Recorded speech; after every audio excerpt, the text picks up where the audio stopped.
Addicted. Zoe Raynard, Sharon Leal, goes to see a therapist named Dr. Marcella Spencer, Tasha Smith, who specializes in sexual addiction. Zoe hopes for this meeting to be discreet. She recounts the events that led up to this moment, starting 6 months ago. Zoe has a loving husband, Jason, Boris Kodjoe, along with 2 kids. However, despite she and Jason having great sex, she still doesn't feel fully satisfied afterwards. She retreats to the living room where she watches porn and masturbates with her vibrator. Zoe is also the owner of her own art gallery company, Zoe & Company, which looks to work with up-and-coming artists. Zoe's best friend and assistant Brina, Emayatzy Corinealdi, gives her a brochure of work from one Quentin Canosa, and an exhibit featuring his work is to be on display that week. At the exhibit, Zoe meets Quentin, William Levy, a handsome and charming man. She is in awe of his work, and he is in awe of her beauty. Quentin comes off as flirty, if not a bit creepy, when showing his work off to Zoe. They exchange information to meet up again. Zoe continues to pursue other sordid affairs, like dressing up to go to the club, when she tells her mother she's going to the grocery store. At night, she and Jason have shower sex, but she dreams that night about being in bed with Quentin. Quentin has Zoe go over to his studio. She brings out her contract for him to sign on with her company, and without a second thought, he does so. Zoe is about to leave when Quentin attempts to seduce her. She tells him she is married, but she eventually relents to Quentin's charms and allows him to perform oral sex on her. Zoe's sexual pursuits and subsequent guilt cuts into her work and family life. She misses her son's soccer games and is spaced out when Brina tells her that another potential client, Balthazar Crane, John Newberg, whose office has called 3 times to set up a meeting with Zoe. Zoe goes to Quentin's place again to put an end to the affair. There, she meets a young woman named Diamond, Kat Graham, who knows Zoe's name and says any questions for Quentin can be asked to her.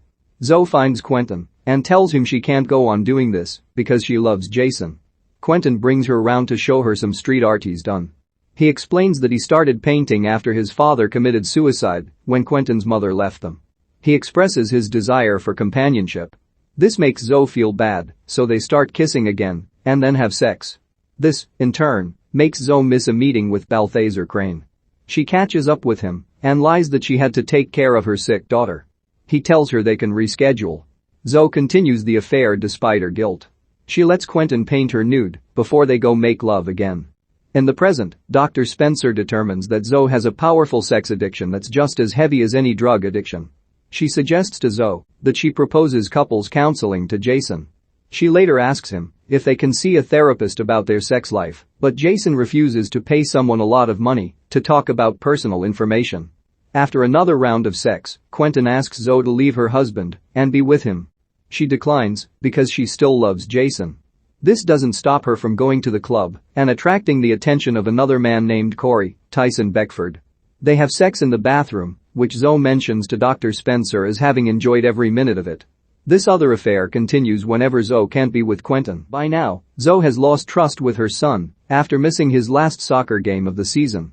At work, she has slacked off so much that her employees and Brina have all noticed and are not happy with her. Brina confronts her and berates Zoe for allowing a few clients to slip through her fingers while not seeming at all fazed by this news. Zoe goes back to Quentin's place to find him having sex with Diamond. Zoe is pissed at him for this and she storms out, leaving him confused, like the rest of us. Jason sits home at night in the living room waiting for Zoe.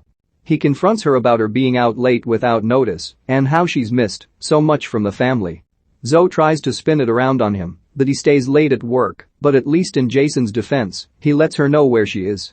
Zoe returns to Quentin's place again, but their almost sex is interrupted when who should show up at his door but Jason. Zoe hides. Jason is there to meet with Quentin over business with Zoe, unaware that they have already done plenty of business together.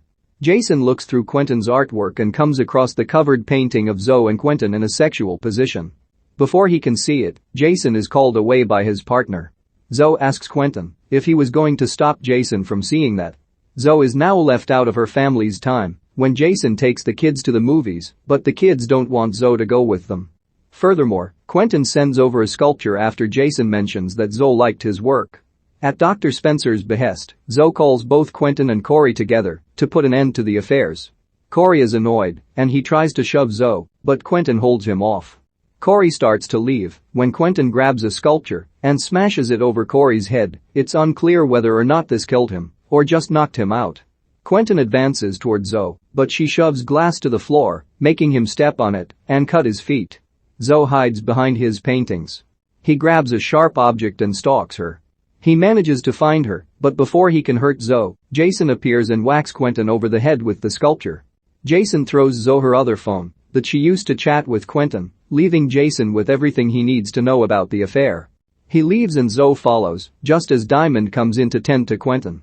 Zoe follows Jason and tries to talk to him, but he tells her that he is leaving her and taking the kids and that she is dead to him. Devastated, Zoe decides to fulfill this claim by walking into the path of a car. Jason runs to her side.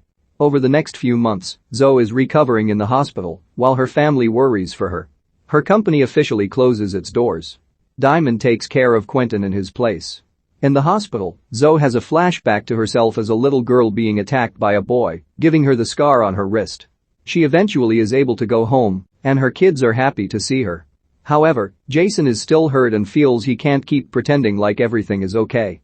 Zoe goes to a sex addict support group that Dr. Spencer invited her to. There, Zoe opens up about a traumatic childhood experience where she was raped by 3 boys, something she's avoided talking to Dr. Spencer about. Jason steps out from the next room to hear what Zoe has to say.